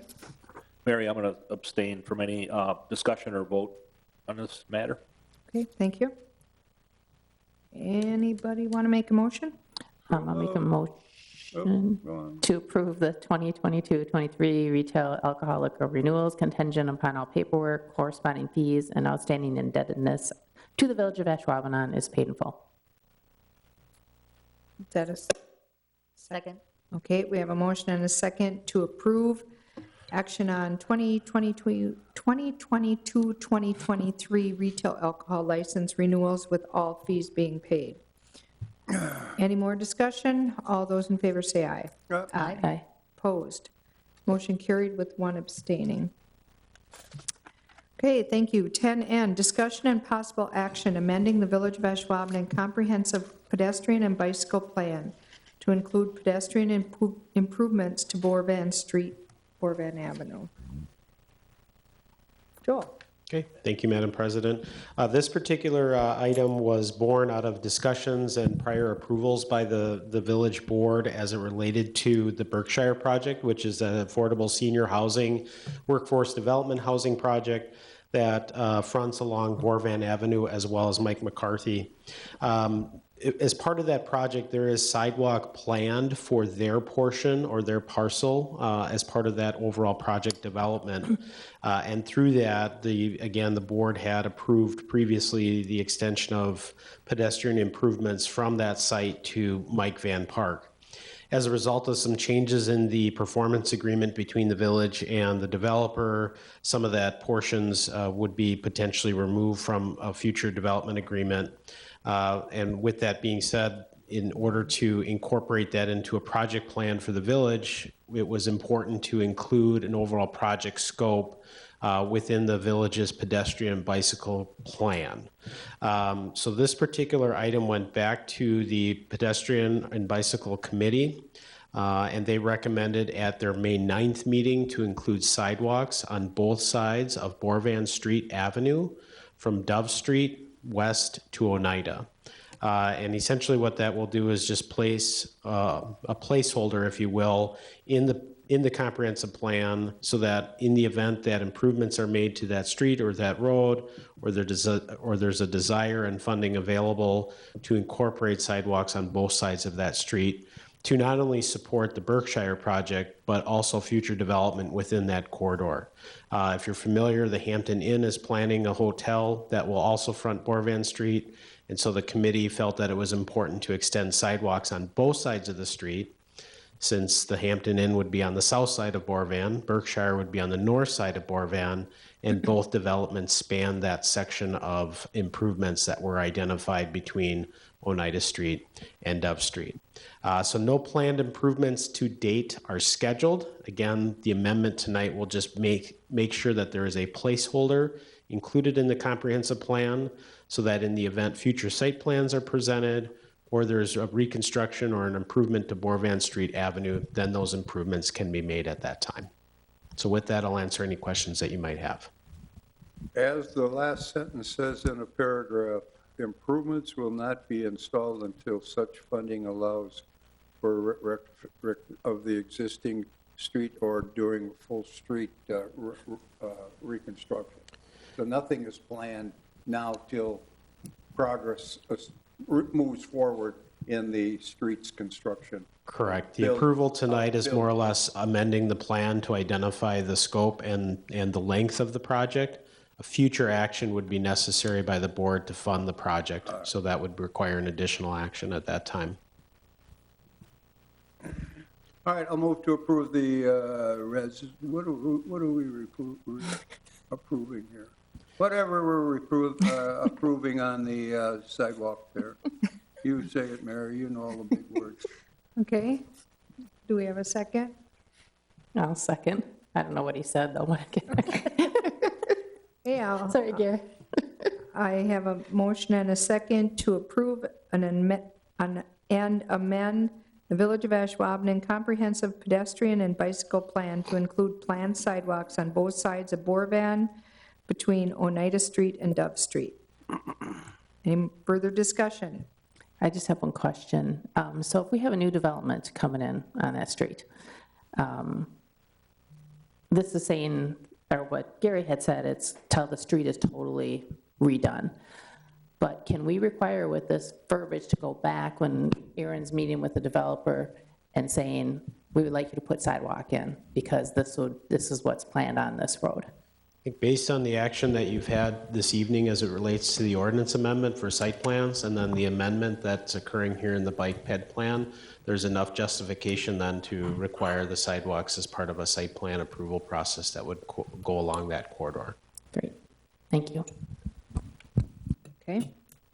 We have a motion and a second to approve. Are there any other questions, discussions? Hearing none, all those in favor say aye. Aye. Opposed? Motion carried. Thank you. 10O, fines and forfeitures. Chief. All right, let's see if I can share my screen here with you.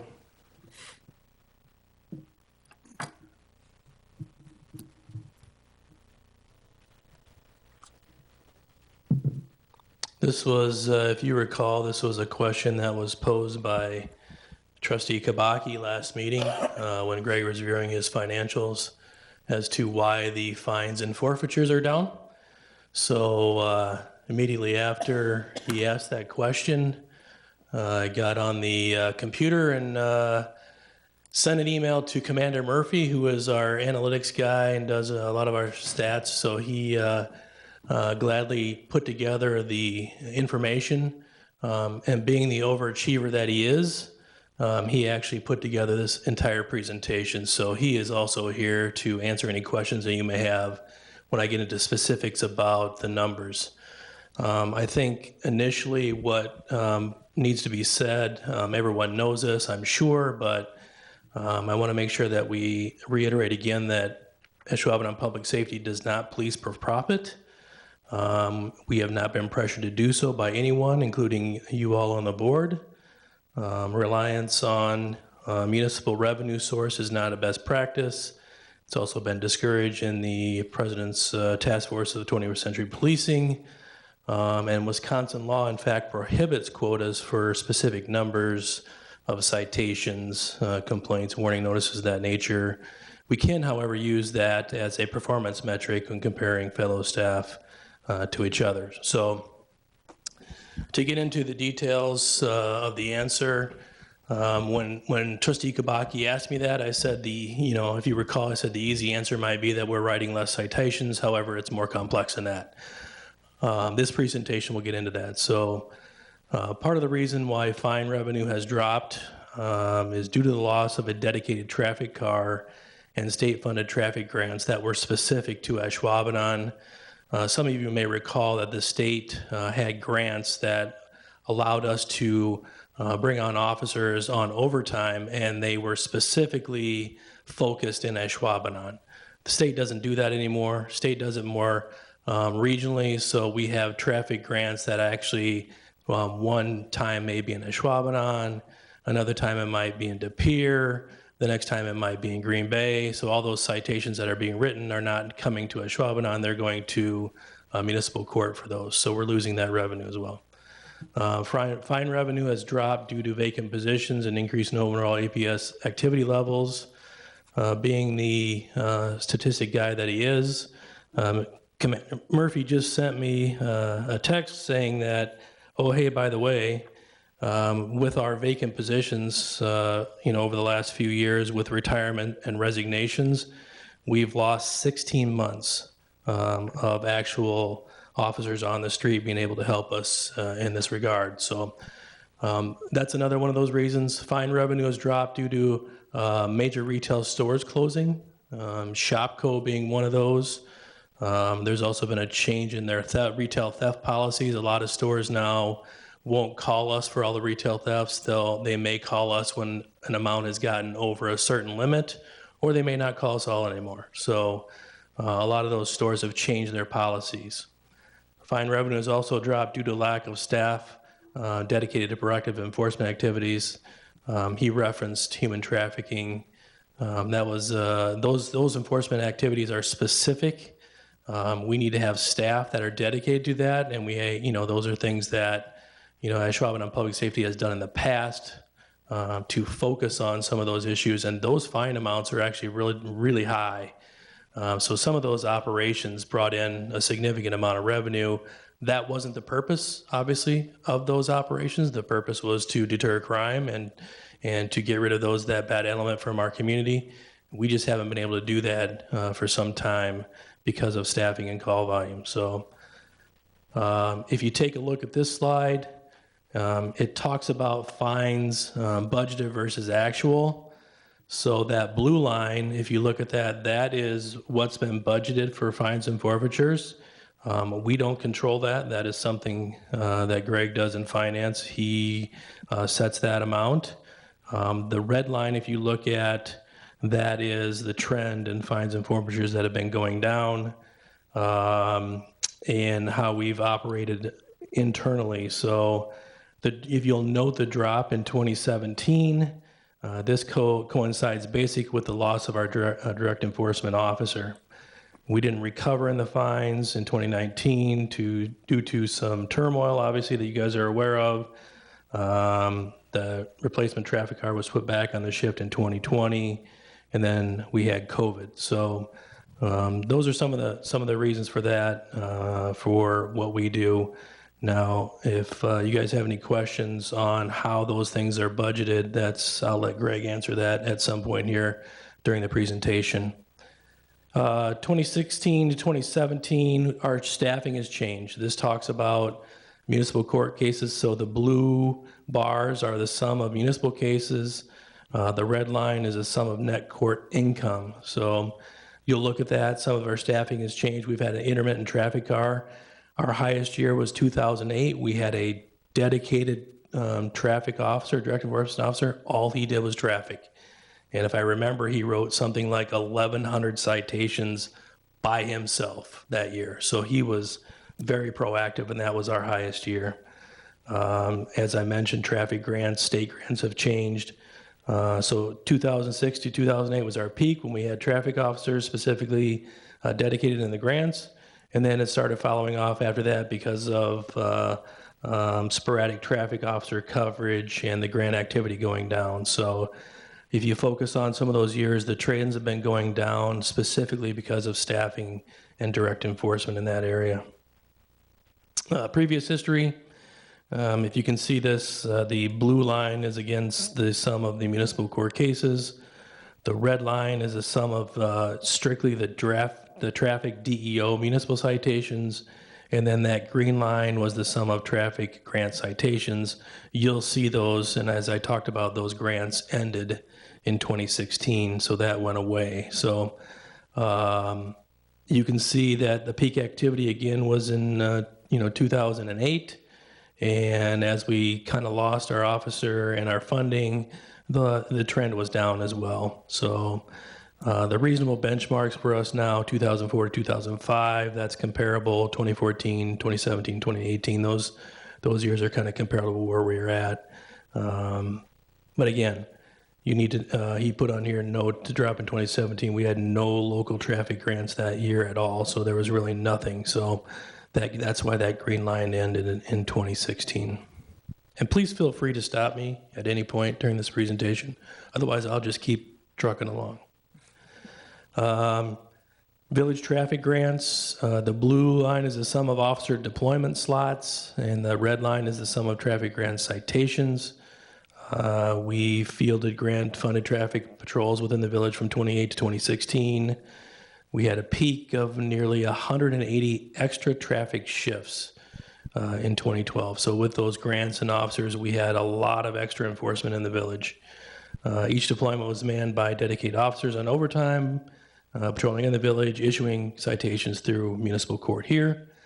Currently, we participate in far fewer traffic deployments, and they're throughout the county and not specific to Ashwaubenon.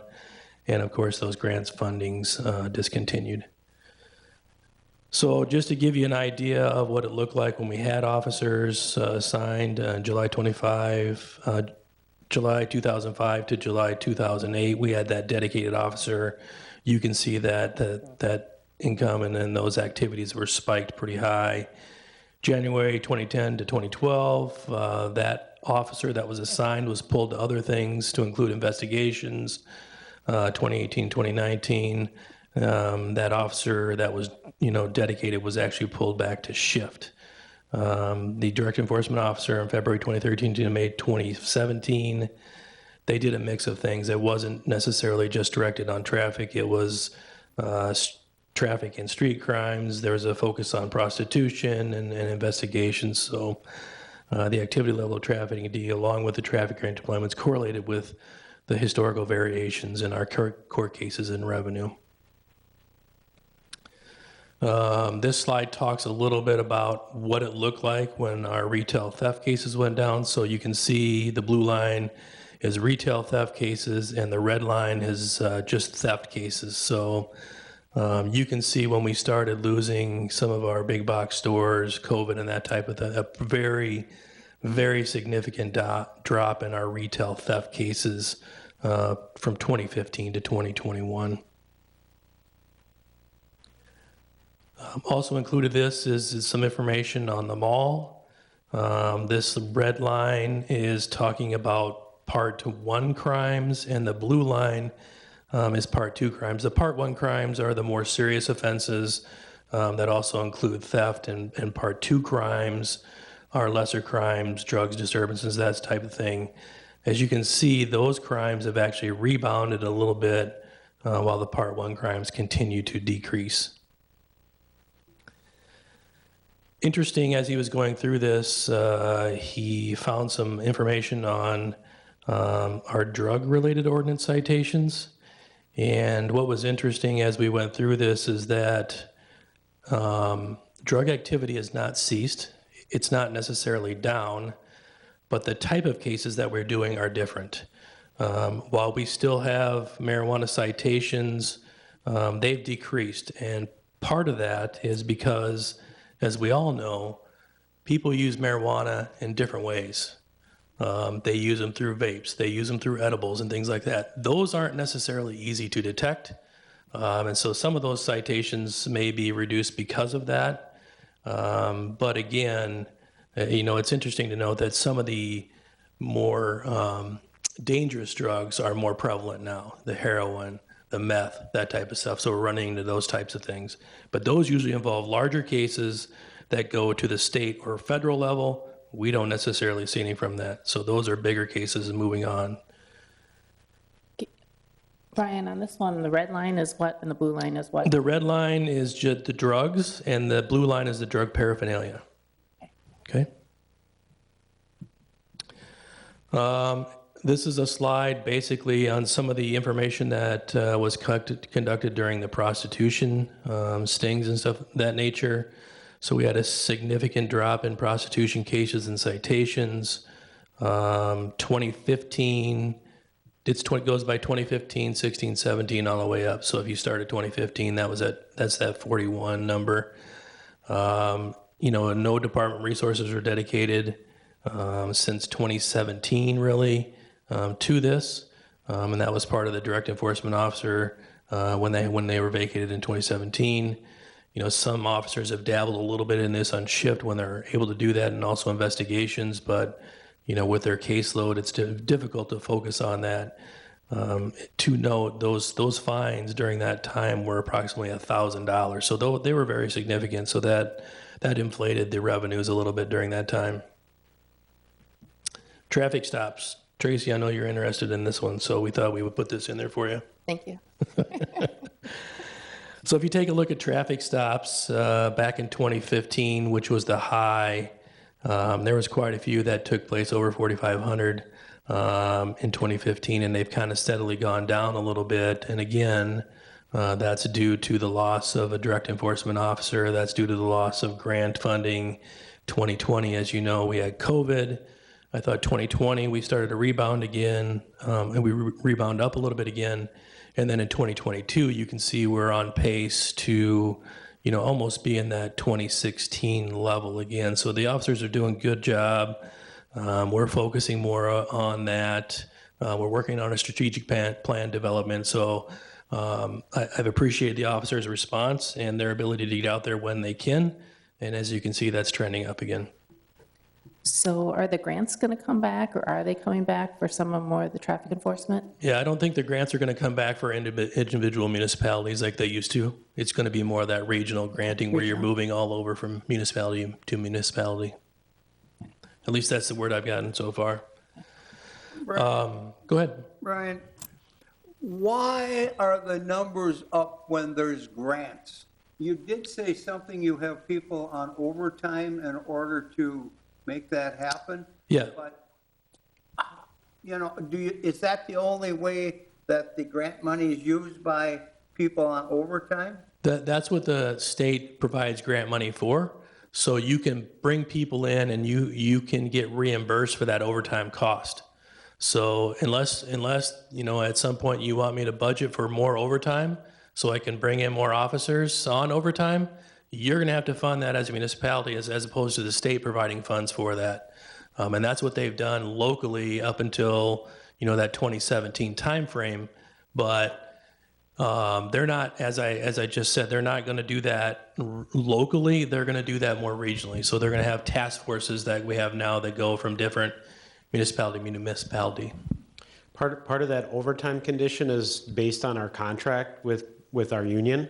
So any work outside of their normal 24-hour shift is considered overtime work. So if we're bringing additional officers in to work off of their shift to support the grant program, then they're getting paid that overtime rate. So just to be clear on that, that's part of the reason for that. Right. Yep. So Brian, if we're getting more regional grants, then let's say the task force is in Ashwaubenon and that's where they're doing that sting, if you'll call it that. Does that money then stay with us, or is that, where does the fines go? That goes to the municipal court, Brown County Court. Okay. That's why we don't see those anymore. Okay. Good questions, though. This slide really talks about our calls for service. The blue line is Ashwaubenon, which represents us. We always like to compare ourselves with De Pere, not because of anything other than they are close and they are very similar to our structure as well as far as population services that they provide over there. So if you look at the blue line for us, you can see that our calls are actually have outpaced De Pere. Their calls are actually have gone down a little bit in CAD in the first quarter of 2022. Ours are actually going up. So this is, you know, despite the fact that we don't have a traffic officer, we have less patrol coverage, and we don't have a community officer. I know De Pere has a dedicated traffic officer as well. And actually, if that's something that comes to fruition for us, we're going to model ours after theirs. They do a great job over there with their direct enforcement officer and what they actually enforce, to include commercial trucks and things of that nature. So they do a really good job. So this was an interesting slide, just as a comparison's sake. You all know that fire and EMS calls are continuing to increase. We put that in here as well, just to let you guys know. From 05 to 21, we've had a 41% increase. That blue line is just the total amount of calls, and that dotted line is just a linear total showing that the volume has gone up. So EMS accounted for about 90% of the 2,028 calls in 2021. So this was all being done despite no change in our staffing and service over several decades. So we do staff a first out paramedic level ambulance, and then additional ambulances are dependent on staffing level and how we staff those out. Public safety revenue, if you take a look at this, I'll kind of go over what these lines are. The blue line is the budgeted, the sum of the budgeted public safety revenue. The red line is the sum of the actual public safety revenue. Green line is ambulance revenue. And the actual police, it's blocked out for me. I can't even see what that is. Hide this for me. The sum of the actual police charge for services. So you'll see that public safety charges services comprise the majority of our actual charge for revenue. It's about $947,000 out of $1.6 million, so it's about 59% of our actual revenue. And really, we account for basically all the fines and forfeiture income. Public safety revenue, excluding the fines and forfeitures, exceeded the budget in 15, 17, 18, and 21.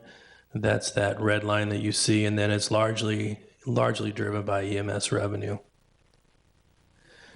So, can I ask you a quick question? You got it. The blue line, that one on the bottom, I guess is purpley. Purple, yep.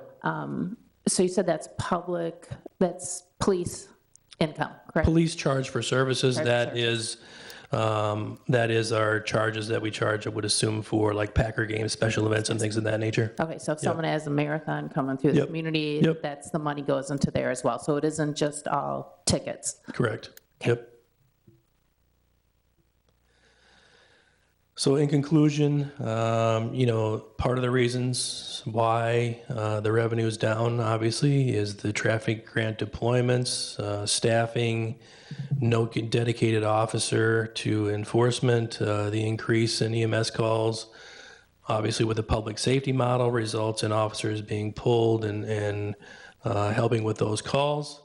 The nature of our law enforcement services really hasn't changed. We have with the complex cases that we have increased our referrals to the district attorney's office. Although the overall cases are down, that's largely driven by the reduction in retail theft reports. As I said, our violent, our bigger cases, we've had homicides in 20 and 21. We had the devastating Oneida casino shooting as well in 2021. And we are certainly not immune for the more violent calls, the weapons calls of that nature. So that all takes additional resources and takes opportunities away from our officers to do this proactive, self-initiated enforcement because they're handling all these, larger cases. So the, nature of Ashwaubenon Public Safety Fire EMS service really hasn't changed, even though as we continue to, and as you saw tonight, we continue to build up, we continue to bring people in, building up, bringing more businesses in, that requires more services for us. You got Bellin, you've got all those other, we've got across the street, we've got a service for kidney, dialysis over there, and more services. So all those things have changed. We're getting busier and busier. Our staffing has remained the same. So that is a very complex answer to a very short question. Any questions other than what you've already asked for me? Brian, you brought up staffing. Simple question. Are you down on staff right now? We are currently 5 officers down. When we have another officer going to be retiring at some point this year, so it'll be 6. We just did a hiring process, and we were very pleasantly surprised with that process. I think we have 7 people on the eligibility list, so we're able to hire 2 people right away, pending that they pass the backgrounds, the medical and the psych. So we'll bring 2 people in on the FTO process right away, hopefully sometime in mid-June. And then we have 2 people that we're going to put through the academy. So if you think about that, we got to send someone through the academy. That's about 4 months. And then we got to send them through the FTO process. That's another 3 months. So by the time they're up and running and ready to go, you're looking at almost a year before we can actually have them out there producing and being effective for us. So that takes a long time. That's why we talked about, we had 16 vacant months of officers. This is what happens when you have retirements and people leaving for other agencies. It takes a long time to replace them, which also impacts how we operate. Understandable. Brian, would you agree that being able to be proactive in our traffic enforcement may take away some of the bigger events and activities that go on in our community by catching it as it comes through? Is that a fair or true statement, or not necessarily? I'm not sure exactly what you're getting at. You're talking about the drug cases, the major events that come through. Well, you're creating one instead of reacting to one. So, if you stop a vehicle that's got, a pound of meth in it or whatever, you're creating a big case. You're taking resources. We're going to call in investigations. We're going to call in the drug task force. We're going to call in an evidence technician to come in and do all that stuff. And that's going to lead to a very large case with a lot of people involved. So, being proactive is great, but it does still tie up those resources. I think if I could just add anecdotally, and certainly not an expert in this in any way, shape, or form, but to that, I think Brian and his team have been pretty good about trying to encourage contact. So we're not really focused on making stops for citation revenue, but we're trying to make contacts, right? And those contacts will eventually lead to some of those situations that you described. Again, anecdotally, some of you may know that I've done a few ride-alongs, certainly not a career worth of experience, but I think anecdotally what I've gleaned from those ride-alongs is that our officers, when they're working patrol, they're often called into service for situations that don't always necessarily result in some type of citation. There's a lot of disturbances, there's a lot of issues where people are having conflicts with their neighbors or other people on the road or whatever, and it requires police contact. So there's a contact made, and oftentimes they're just solving problems on the street. And it seems like our society continues to go down that road where it just needs a mediator, if you will, a facilitator on the road to solve it. Again, doesn't result in anything other than goodwill and hopefully mitigated or reduce the chances of something escalating to a much larger degree. The other thing that I witnessed quite a bit was on a medical side may not have resulted in a transport, but some type of assist is needed. And so the public safety model has been shown, and for me, again, anecdotally, to be a good model from that perspective is if somebody has fallen off their chair and can't get up, they call 911, we come to arrive at their apartment and we have to assist them. with the efficiency on the model, some of our officers can arrive on scene, take care of that before the ambulance even leaves the station and can resolve some of that. But that's still another call service that our officers who are running patrol are being pulled away from their traffic duties because they're going to assist in making sure that that paramedic squad is available for a serious call in the event that we have a major incident in our community. So it's an efficient model and it provides exceptional service, but it does, when you have those calls for services like that, it does kind of bog down the system if you don't have adequate staff for it. Yep. So I guess that's been my experience, my anecdotal experience, of course, not an expert, but those are the things that I saw when I was doing some of those ride-alongs. And as we go along and, go out through the coming months, we'll talk a little bit about how we operate.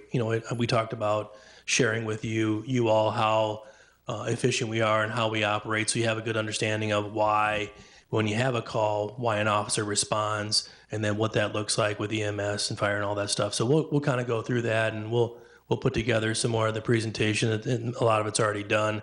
But just to give you an idea and maybe a reminder of how the public safety model works, how efficient we are, and really what services, and as Joel said, what great services we do provide to the community with that. But in return, that does take, more resources for us, and it pulls people off from that self-initiated activity every now and then. I would request you guys if I can get a copy of the PowerPoint. I had trouble reading it. I don't know if I need new glasses or what, just so I can look through it a little better. And Absolutely. Yeah, we can get Thank you. Okay, any more discussion, questions? That was helpful information. Thank you. Thanks, Commander Murphy. Okay. 10P, Resolution R 5-3-22, amending Village of Ashwabnan 2022 budget, street construction fund 400, account 400-540-9150-0000, infrastructure, streets, and fund 400, ending fund balance. Wow, I messed that up. Okay, Greg. If you recall last board meeting, we had a discussion on our annual mill pave contract, and the bids came in pretty high, significantly over what we had budgeted. And so at that time, we approved the bid as it came in, and we went back to Joel, Doug, and I went back to the drawing board and tried to, how can we get to this bid using some funds that we might have available in other places. So we do have the ability to use some extra TIF funds, if you will, that are sitting out from prior year projects that were under budget. And we were able to parse out some of the roads in the bid that were within the TID district, legally allowed use of TIF funds. And so what we want to do is to be able to do the whole bid, to stay on par with our mill pave program, and actually just try to stay for this current year. We are a little bit behind in total, but to get to the roads we wanted to this year, use some of those TIF funds. But in order to do that, we just wanted to come to the board with a resolution to amend the budget. So what this amendment is doing is strictly reducing the expenditure level within Fund 400, which is our street reconstruction fund. We do not want to amend the amount of tax levy going in there. And the reason why is anticipation of next year, potentially bids coming in high again, we would build up a little bit of a fund balance, continue to put the appropriate amount of tax levy dollars into that fund. We've been wanting to grow that. We have been growing that, about $25,000 each year. And then use some of the excess funds that we would now have to offset any higher bids in the future year or two until we can get those funding levels up. I think if Doug would tell you, it'd be somewhere around 775,000 would be the ideal number right today, and obviously that wouldn't have covered. So maybe that needs to be even higher going forward. But by amending this line item, we'd essentially be adding $212,000 to the fund balance that we could then use in the future years to help address any potential future high bids. So really, the resolution is just to amend down this expenditure line from $675,000 down to $495,416, which then in turn would also amend the ending fund balance that was in the budget. Okay. I'll move to approve Resolution R5-3-22. Wait a moment. Do we have a second? I got a second. Okay, we have a motion and a second to approve Resolution R5-3-22, and I'm not going to read the rest of that sentence. Any more discussion? So this basically keeps us on track with our milling project, or road projects? Yes, Doug and Steve are going to go, as we look into the budget for next year, to potentially look if there are additional roads that we could get in as well to keep our paver rating. So if we anticipate the bids to be higher, at least maintain the level that we're at today, if not potentially add another, half mile to a mile of road somewhere else as well. That's kind of the plan right now.